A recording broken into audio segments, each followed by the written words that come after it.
I want to say, first of all, beyond that, a big thank you to all those that have organised this Burston rally, not just today, but for all the many, many years it's been going on, because they've done a great job, and in doing that job, they help us to understand our own history. So let's hear it for all those that have organised Burston, not just today, but all the other days.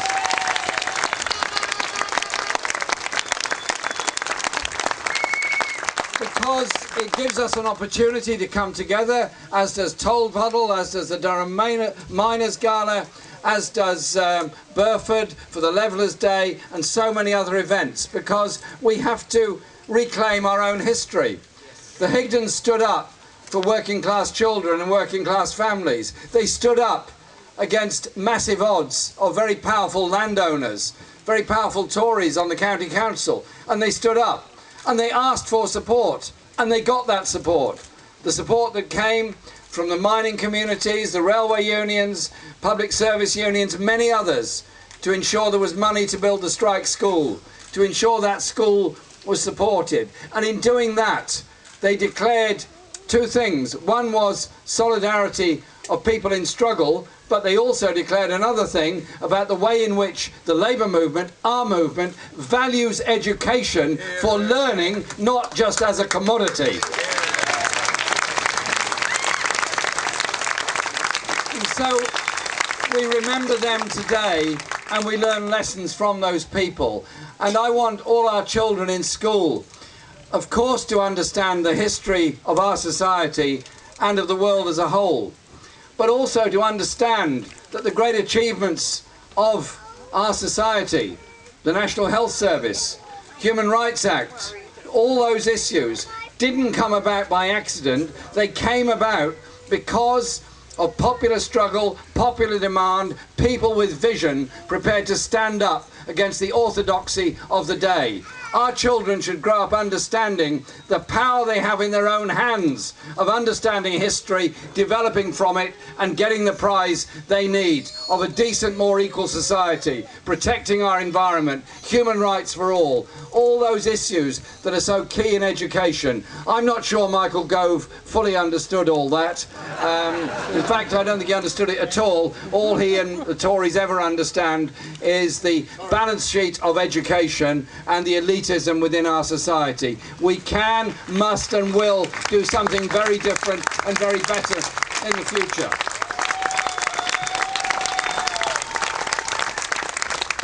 Now, I'm grateful you've invited me here today to speak at the rally. I've been at this rally many times before, and I think of people such as Bob Crow and Tony Benn and Joan Maynard and so many others that have spoken here over the decades. Fantastic place, fantastic opportunity. This campaign, at one level, is about the leadership of the Labour Party, but at another level, it's about something else. We started this campaign the end of May, beginning of June, with the great difficulty of getting the nominations. We got them after a lot of pressure and a very decent decision taken by quite a lot of MPs who thought, well, there should be a democratic choice. We didn't start from a very strong position, and I'm very grateful to the unions that supported from the very beginning. Unite, Unison, Communication Workers Union, Unison being my own union, Fire Brigades Union supporting, ASLEF, RMT, TSSA, Prison Officers Association, Bakers Union, Socialist Health and Socialist Education Associations, all supported. And we've asked for and got large numbers of volunteers to help in this campaign. As of last week, we'd signed up 15,000 volunteers to join in our campaign. And it's been expensive because mailing out to everyone who's on the Labour electoral list is very expensive. So we made an appeal through crowdfunding, and we've raised nearly £200,000 by that process. The average donation is £23.50. We've received no corporate funding whatsoever, and we will not be receiving any because we haven't asked for any either. And we haven't been offered any either, come to that. And because this is a campaign about ideas, but there are two principles behind that. The first one is that I think politics is often run in a completely remote way that turns people off. If politician A is unbelievably rude personally to politician B, and politician C complains that politician A was too rude, and politician B then joins in and says he weren't rude enough, after a while, the whole public have completely lost interest in this kind of nonsense. Personal abuse doesn't work. There's been an awful lot said about our campaign, about me individually and many others. We have taken a decision, I have taken a decision throughout my life. I don't care what people say because I'm not responding. I'm more interested in the politics and the issues that face people in this country rather than allowing politics to descend to that puerile level.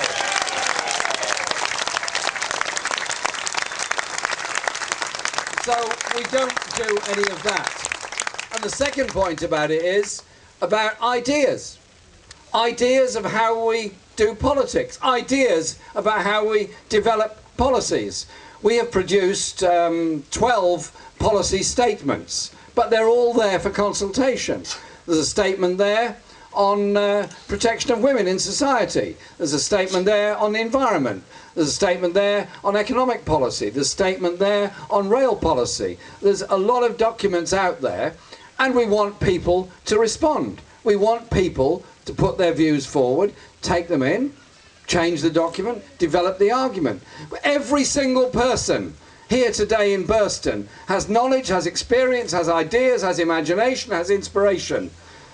You, we, all of us should be part of that policy-making process for our party and our movement. No more the idea of some all-seeing, all-knowing leader disappearing into some darkened room, and out comes the policies that we're all expected to adhere to and support. Let's democratise our party, democratise our movement, and have policy coming from the grassroots, where those ideas belong and have come from in the first place. So ours is about ideas, and the first object is to try to bring greater democracy to our party so that we reinvigorate the branches, the communities, the grassroots, and we strengthen the link between the trade unions and the party at all levels. I'm proud to be a member of a trade union. I'm not ashamed of our affiliation with the trade unions. I think it's fundamental to the Labour Party, the Labour movement, and our society as a whole.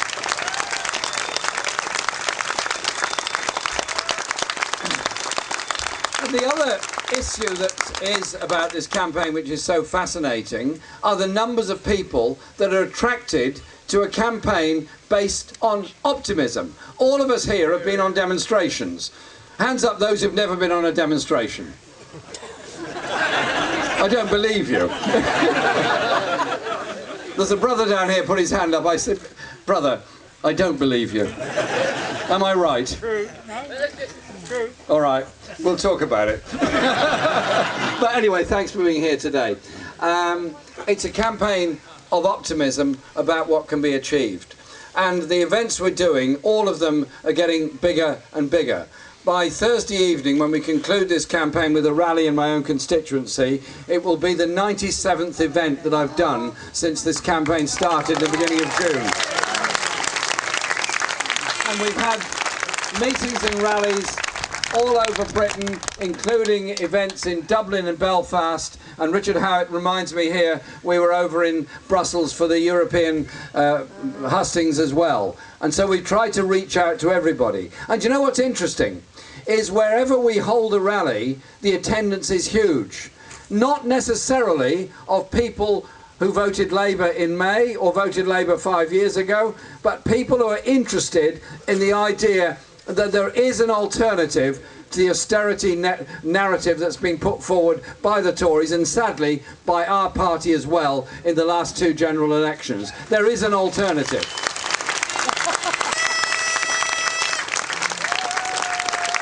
In fact, for those of you that were at the Nottingham rally, we had the most remarkable sight of my friend Richard Murphy, who's a chartered accountant, announcing that this was actually the funeral party for Tina.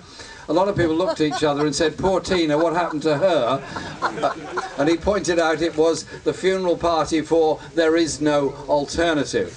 But what was even more historic was this wonderful man who's helped us a great deal with writing the economic policy and pointing out the levels of tax evasion in Britain and around the world.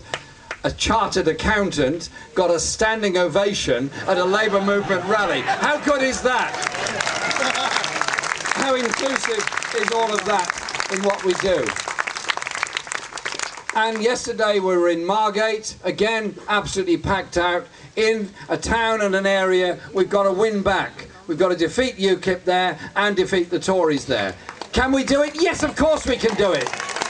But we don't do it by accepting the agenda that's laid down for us by somebody else. Isn't that the strength and the history of our movement? Think of those people that stood up to found trade unions and political parties in the 19th century, our party. They were told ridiculous. Why should the working class have their own party in Parliament? What role have trade unions possibly got in government and issues like that? They stood up against all the ridicule of the popular press of the day. I'm sure nobody here would be so unwise as to buy The Sun this morning, but if you had bought it, you would have probably found much the same kind of story, but slightly differently written 100 years later. Those that are rich and powerful were rich and powerful then, they're rich and powerful today, and they don't like people pointing out how rich and unjustly powerful they are. And that's why we've got to be very clear about what our own policies are. When the banking crisis happened in 2008-9, what brought that crisis around? Was it the greed of farm workers in East Anglia? Was it care workers? Was it those on 0 hours contracts in shops and call centres and small businesses all over the country? Was it nurses? Was it firefighters? You know the answer as well as I do. It was brought about by unregulated banks. It was brought about by the greed of those banks. It was brought about by the unbelievable levels of bonuses and salaries paid to chief executives of those banks. It was brought about by moving money around from one tax haven to another rather than investing in a productive economy. It was the culmination of years of monetarism and then free market economics, which has left this country rather an unbalanced economy where 80% of the workforce work in service industries rather than what should be a much greater number working in manufacturing and other industries like that. That crisis was serious. It resulted in the government having to buy the shares in those banks to bring them into public ownership. I supported that. It resulted in them putting in a large amount of quantitative easing, a sort of loan system to the banks, £385 billion, to keep them afloat. All of that so far so good. Two problems then emerged. One was the shares were placed in a holding company, and the holding company is owned wholly by the government, and George Osborne is now using his power as the Chancellor of the Exchequer to sell off a large number of shares in RBS. I remind George Osborne they're not his to sell, they're ours. Secondly, I say to him and to anyone else in the government, in 1997 we introduced a windfall tax because of the excessive profits that had been made by companies that had been taken into private ownership. I think we say the same thing today. Public assets being sold off below value into the City of London or anywhere else, we're going to come back and have a look at all of that. And where there's been underselling and shortchanging of the value which belongs to all of us, then we're going to get that value back, because we need those resources for schools, for hospitals, for housing. We need those resources for ordinary people in this country. And then we had the argument that the only way out of this crisis was austerity. Austerity to cut public expenditure, to raise in some areas taxation, to lay off large numbers of public sector workers, and to reduce or depress wages for all public sector employees. And we were told this would solve the problem, and within a few years it would all be over and we'd be moving back into surplus. Of course we didn't move back into surplus. Of course, it was not all over, and now we have a re-elected Tory government coming back for even more cuts, even more austerity, and even more depression. The alternative is what? That we invest in our economy, that we grow our economy, that we protect the most vulnerable, we invest in people rather than tax breaks and tax havens for the very rich. And so our suggestion is that we use public money in a recession through quantitative easing, in a period of growth through government bonds, to invest in setting up a national investment bank. A national investment bank to invest in infrastructure, to invest in housing, to invest in schools, to invest in frontier technology, high quality engineering jobs, green energy jobs, all those things that can and should be done. The alternative is to allow the frankly ludicrous idea of private finance initiative to carry on, in which you end up giving away public assets to hedge funds all around the world who charge exorbitant amounts of interest and costs on what they're doing, and it is a six-fold cost for the original value of the contract on the average PFI. It's a millstone around the necks of every hospital and every school that has been forced into PFI. I say no more private finance initiative. Proper public investment in it. And so, as a party, we have to face up to the fact we lost the election. I believe, fundamentally, we lost the election because we didn't offer a clear enough alternative. The Tories were there saying, we're going to make cuts big time, but somehow or other, you individually will be all right at the end of it. We were saying, we're going to be very responsible, we won't make cuts unless we think we have to, and we don't like making them, by the way, anyway, but we still might have to make those cuts. It wasn't actually a very appealing message. There was a lot of very good stuff in our manifesto, on housing and a lot of other things, very good. But if the fundamental message was that we weren't going to challenge the politics, and it is the politics of the austerity agenda, then I don't think it was very motivating to our supporters. Clive managed to win by being somebody who was clearly different and clearly offering something different. And what I'm saying is the Labour Party has got to face up to this issue now, so that we understand what the politics of this government is about and understand why we have to put something forward that is fundamentally different and a fundamentally different set of human and social values.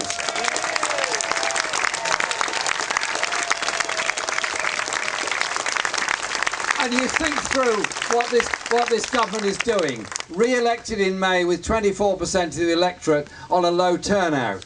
Half of young people didn't bother to vote. 36% of the entire electorate didn't take part in the election. An awful lot of people weren't even registered to vote.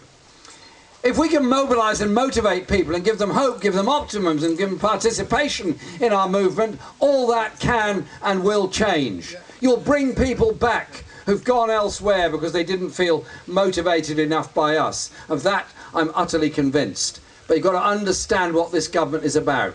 First off is the budget. £30 billion worth of state assets being sold in 1 year. That's almost double the largest sale that Margaret Thatcher ever did during her time as Prime Minister. Think about that. Almost double the level of Thatcher's fire sale of public assets during the 1980s. Then we've got the so-called Welfare Reform Bill.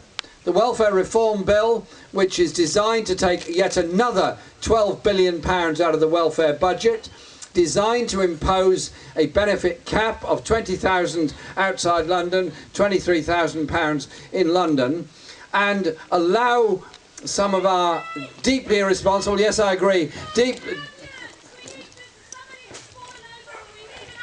an ambulance is needed, somebody's fallen over apparently. Where are they?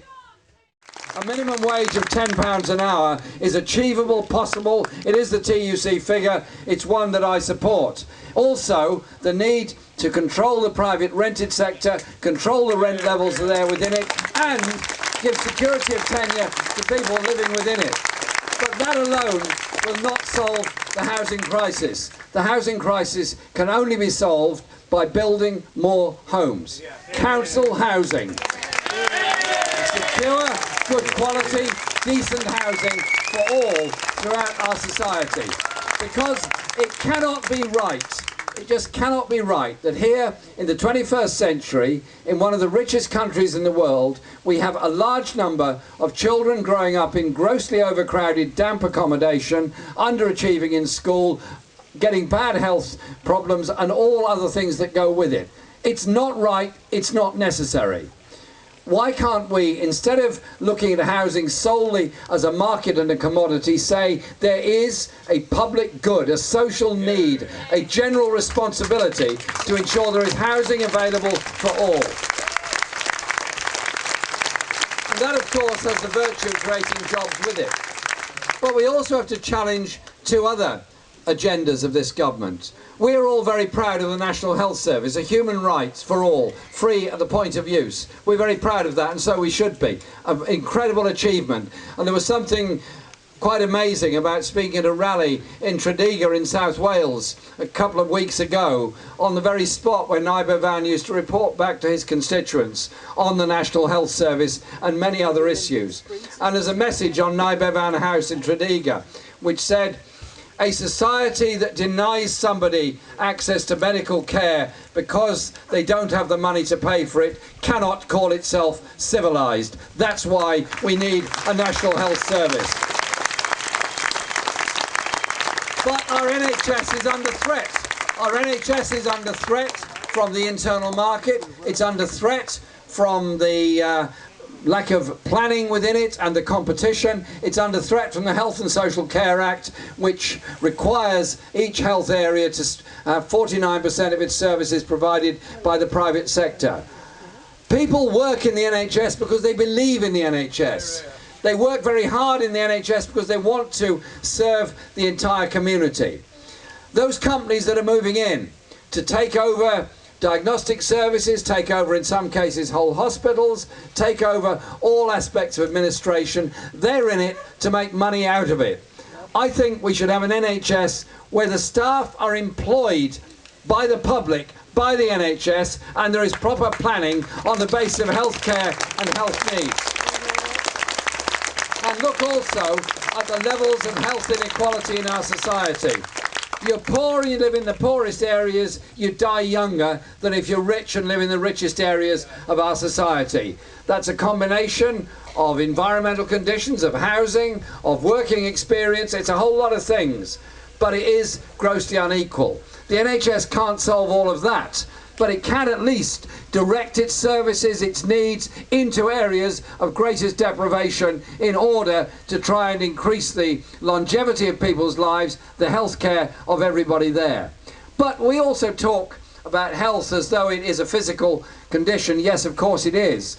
But there's also, I think, a real problem about the underfunding of mental health services, the lack of recognition of mental health issues in our society, and still, even today, an unbelievable level of prejudice against people that are going through a mental health crisis. Any one of us here could go through a crisis ourselves. We all know people that have been through those kind of crises. Their recovery, their support is not aided by cheap, nasty remarks on television about people's conditions, newspaper denigration of people that go through mental health crises. Recognise it as a health issue just like you'd recognise any other health issue. Fund it properly and treat those people with respect. And on the other side of our society is, of course, the issue of the welfare state. I raised the question of the welfare reform bill and what that's doing. We've become a society which once was proud to have a welfare state, universal, and protected everyone from falling into total destitution. That was exactly the words in the Beveridge report. But it's got big holes in that safety net. There are many people that sleep rough. There are many people that are sanctioned and don't receive any benefits. There are many people on disability benefits, passed as fit for work when they clearly are not, who tragically, going through the trauma of trying to win an appeal against the DWP, end up taking their own lives. What kind of hard-hearted society have we become, where we tolerate the existence of food banks as a norm, street sleeping as a norm, people taking their own lives in desperation because they've been rejected by a system that's supposed to protect them. Cannot we as a labour movement, we as trade unions, we as the Labour Party, be strong enough, determined enough, proud enough to say we want to live in a society where nobody is homeless, nobody is destitute, and we do not pass by on the other side while other people suffer. It requires strength and principle to do that. We walk in the footsteps of those that have gone before us, have shown the way in so many things, in the social gains that we've made in Britain, in the union rights we've gained. All of those things are under threat at the moment from this government. I mentioned the budget, I mentioned the Welfare so-called Reform Act, I mentioned the Trade Union so-called Reform Act. They're coming after union organisation, they're coming after union funds, they're coming after unions because they don't want working class people organised. They don't want them represented. They don't want them able to take action to win better conditions or defend the conditions that they've got. And so don't think it's just about the unions. It's also about the nature of our society. It's about our human rights. It's about our justice. So we've got to fight very hard to try and defeat this trade union reform bill. And we've got to make a commitment that when Labour does return to office, as I absolutely believe and hope we will, that we bring in a Charter of Workers' Rights, the right to join a union, the right to be represented, the right to health and safety, the right to decent working conditions, the right to fair wages. So we stand up proudly to achieve those things, and we can and must do it. We live in a world which is changing and very dangerous. That world has environmental disaster and degradation all around. It has victims of war all around. There are now more people displaced around the world than at any time in recorded history as victims of war. And one war tends to lead to another. I'm sure pretty well everybody here opposed the invasion of Iraq in 2003. Not because we were supporters of the regime of Saddam Hussein or anything else, but we did not believe that bombardment would bring about anything other than destruction and the start of yet another war. People die in wars in all uniforms. People die in wars as civilians. People get displaced in wars, and people end up as refugees in wars. Those people, many of them, all around the Mediterranean now, are victims of the war in Iraq, of the war in Syria, and many other wars within that region. We shouldn't ignore their plight. We shouldn't ignore the plight of the refugees anywhere. And it's something quite amazing has happened in the past couple of weeks, when it seems for once most of the country has woken up to the fact that somebody trying to cross the Mediterranean, somebody trying to survive in a camp in Calais, somebody walking along a motorway in Hungary, somebody trying to get from Syria through different countries to get to Libya to get a boat, somebody, all those people are human beings just like us. People just like us who are trying to survive. And so we've got to do things very differently. Obviously, hold out the hand of physical support and friendship to those that are going through the crisis at the present time. That is important. But also have a foreign policy that is more interested in eliminating the ghastly inequalities around the world, having trade based on fairness and justice and improvements of the living standards of people at both ends of the trade spectrum, rather than TTIP and what it proposes. And also perhaps thinking again about the levels of arms sales we make to oppressive regimes and what happens to those arms and what they're used for. None of this is easy. But we come together as a movement because we don't like the way the world is at the present time.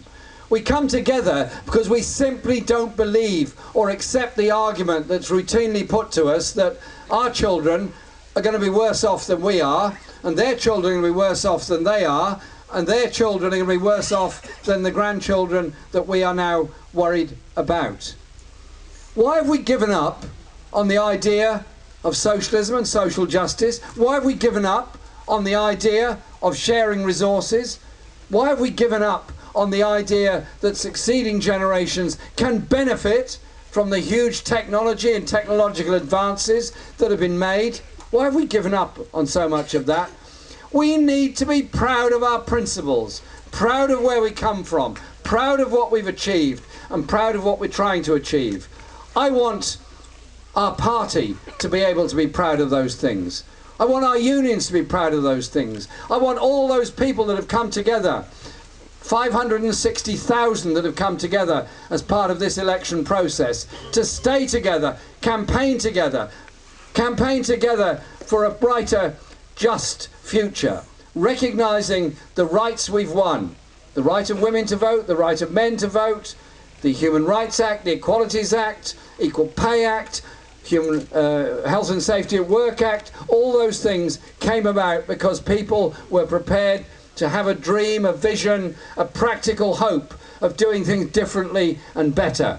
We've come together in this amazing process this summer of people who are sharing those ideas. Stay together to turn those ideas into reality. Stay together so that we are able to challenge the bankruptcy of what the Tories are offering, the bankruptcy of inequality, the bankruptcy of the super wealth becoming even more wealthy at the expense of the poorest and most vulnerable, not just here, but in other parts of the world. Nothing to be ashamed of in having those visions, nothing to be ashamed of in having those ideas, everything to be happy and confident about. Don't stay at home and throw things at the television. Come out and join the movement. Come out and be happy together. Come out and achieve things together. Thank you very much, Burston.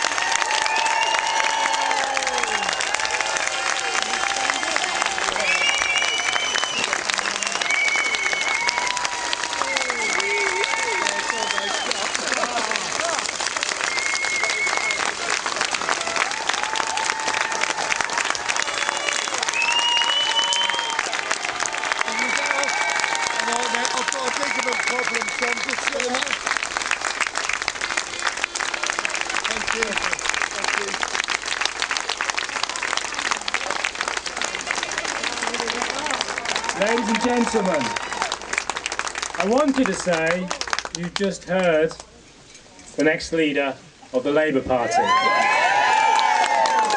But I'm not going to say that because you can't count your chickens. We've got a week left. And if you haven't voted yet, or you haven't voted, make sure you vote now, because there's everything to play for still. It is by no means a definite certainty that Jeremy will win. We have so much hard work to do this last week. I know he's off to Cambridge now to talk to another rally like this, and all through the week he will be doing media and other bits and pieces to make sure on that final straight we don't slack off, and we can make sure that next weekend we have something to really celebrate about. That's what I want to see. But first of all, I want to introduce to you Umberto Corbyn, Jeremy's grandson. You want to say anything? What are you going to say? What was that? He said, "Long live socialism!"